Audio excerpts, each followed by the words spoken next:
지난 알나스르와의 경기에서 끝내 네이마르가 출전하지 못했습니다. 관중들은 네이마르의 이름을 연호했지만 결국 뛰지 못했습니다. 네이마르가 일본 친선전에 출전하지 않은 이유는 한국에서의 친선 경기에 출전하기 위함이라고 전해지고 있는데요. 자세한 내용 풋볼픽에서 살펴보도록 하겠습니다. 지난 25일에 마침내 파리 생제르맹의 아시아 투어 첫 프리시즌 매치가 시작되었습니다. 전설적인 공격수 호날두가 있는 알나스르와의 경기였는데요. 나이가 많이 들긴 했어도 레전드이기 때문에 일본 팬들의 기대는 무척이나 컸습니다. 여기에 파리 생제르맹은 음바페, 네이마르 등 슈퍼스타들이 즐비한데요. 이와 같은 선수들을 볼 생각에 일본 팬들은 거dum을 들여 티켓을 구매했습니다. PSG는 지난해에 이어 2년 연속 일본 투어를 잡았습니다. 엄청난 수익을 기대할 수 있기 때문인데요. PSG는 지난해 일본 투어의 결과로 1,300만 유로 약 186억 원의 수익을 거둔 것으로 알려졌습니다.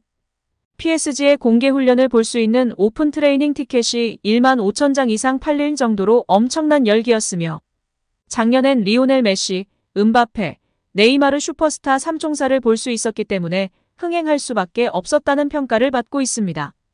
올해 메시가 미국으로 이적했음에도 PSG는 일본 투어 수익으로 지난해보다 훨씬 많은 2천만 유로 약 287억 원을 예상하고 있는데요. 일본 팬들이 음바페를 보기 위해 기꺼이 지갑을 열었기 때문입니다. 음바페의 사인을 받을 수 있고 VIP석에서 경기를 볼 수 있는 호스피탈리티 스페셜 티켓은 300만 엔 약 2,727만 원의 엄청난 가격에도 불구하고 불티나게 팔려나갔습니다.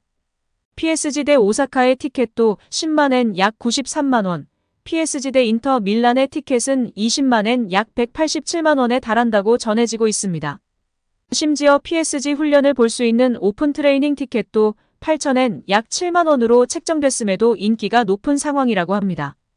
PSG가 일부러 미국 대신 일본을 투어 대상으로 삼은 이유이며 음바페가 이번에 빠졌기 때문에 반드시 네이마르와 이강인 선수가 참여했어야 했고 결국 그 둘이 파리 생제르맹 선수단의 대표 얼굴 역할을 하고 있습니다.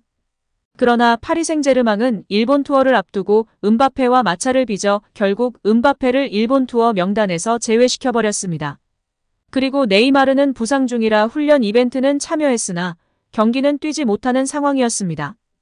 또한 이강인을 향한 일본의 인기가 엄청난데요. 특히 팬서비스가 좋아 더욱 인기가 높다고 하는 우리 이강인 선수도 출발 직전 부상으로 경기를 뛰지 못하고 훈련도 참여하지 못했습니다.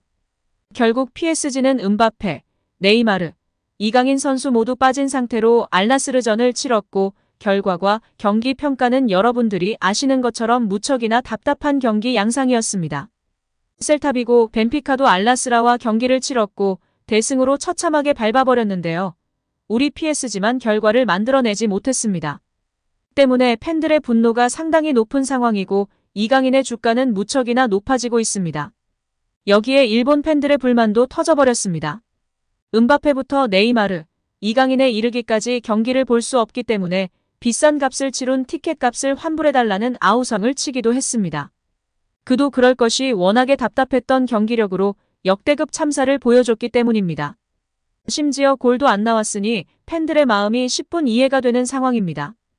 여기에 플레이메이킹을 하는 네이마르, 이강인 선수가 없었던 터라 정말 파이널 패스가 나오지 않았고 창조성이 부족한 모습이었다는 것이 가장 핵심 사유였습니다.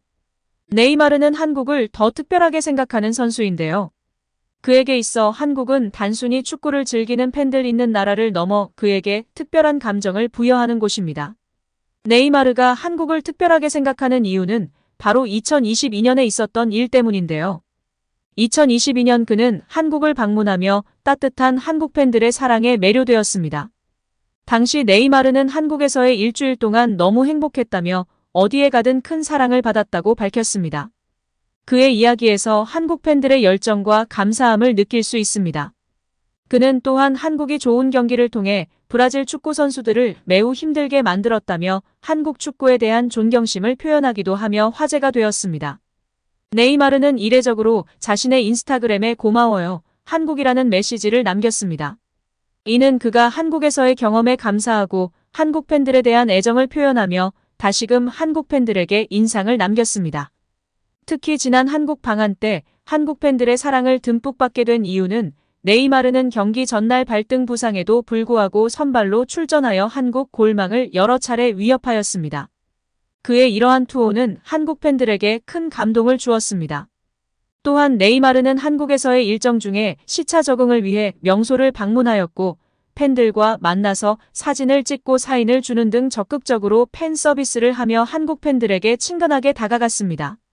이것이 그가 일본보다 한국을 더 특별하게 생각하는 이유가 아닐까 싶은데요. 또한 네이마르는 한국 축구 팬들이 선수와 팀에 대한 지식과 이해도가 높다는 것을 알고 있습니다. 이는 그가 한국에서 경기할 때 그에게 더 큰 책임감을 부여하며 그를 향한 팬들의 기대를 충족시키기 위해 최선을 다하게 만드는 것 같습니다. 한편 이강인의 부상 정도가 일단 심각한 햄스트링은 아니라는 전문가들의 분석이 지속되고 있어 큰 관심을 받고 있습니다. 햄스트링 부상은 허벅지 뒤쪽을 따라 움직이는 세 개의 근육 그룹인 햄스트링 근육 중 하나가 최대로 늘어난 상태에서 갑자기 근육에 힘이 들어가 과부하가 되어 발생하는데요. 햄스트링 근육은 허벅지 뒤쪽을 따라 엉덩이에서 무릎 바로 아래까지 이어지는 세 개의 근육 그룹으로 다리를 뒤로 똑바로 펴고 무릎을 구부릴 수 있게 합니다. 이 근육들 중 하나가 신체 활동 중에 한 개 이상으로 늘어나면 부상을 입을 수 있어 축구 선수들에게는 흔한 부상 중 하나입니다. 일단 햄스트링 부상의 경우에는 최소 2주에서 3주, 4주까지 시간이 걸리는 꽤나 심각한 부상으로 볼 수 있는데요. 대체로 이런 경우에는 절뚝거리거나 목발을 사용해야 하는 경우도 있고 일상적인 근육 활동을 삼가하면서 충분히 회복해야 합니다. 또한 이강인 선수가 교체 아웃 지시를 받고 혼자서 걸어갔고 일본 투어 시에도 밝은 모습과 절뚝이는 모습이 관찰되지 않았습니다. 비행기에 오르내릴 때에도 본인의 캐리어를 직접 들고 내리는 등의 모습이 관찰되었는데요. 이를 통해 볼 때 이강인 선수의 부상이 햄스트링이 아닐 수 있다. 경미한 근육 통증일 수도 있다는 분석입니다. 프랑스 매체 레퀴프는 24일 PSG 선수단이 일본 오사카에 도착한 뒤 첫 훈련을 실시했지만 이강인은 훈련장에 등장하지 않았다고 전했습니다. 또한 다른 프랑스 매체들도 PSG가 이강인의 부상에 대한 별다른 말을 하지 않고 있다. 하지만 부상이 심각했다면 구단 클럽하우스에 남았을 것이라며 이강인의 부상이 크지는 않을 것이라고 전망했습니다. 현재 네이마르와 이강인 선수는 빠르게 회복하고 있는지 벤치 명단에는 이름을 올리고 있는데요. 8월 3일 부산에서 전북과의 친선 경기에는 아마도 그라운드를 밟지 않을까 예상되고 있습니다. 그래도 무엇보다 무리하지 않고 최고의 컨디션을 만드시길 응원하겠습니다. 한국 팬들이 지난 방한 이후에는 친근감의 표시 네이마르가 아닌 네이마루라고 부르기도 했는데요. 우리 마루형 강인이 잘 부탁드립니다. 이제 파리에서 강인이와 멋진 모습 기대하도록 하겠습니다. 오늘 영상은 여기까지입니다. 시청해주셔서 감사드립니다. 구독과 좋아요 잊지 않으셨죠? 구독과 좋아요는 크리에이터에게 큰 힘이 됩니다. 오늘도 건강하시고 좋은 하루 보내세요. 다음에도 더 좋은 영상으로 찾아뵙겠습니다. 감사합니다.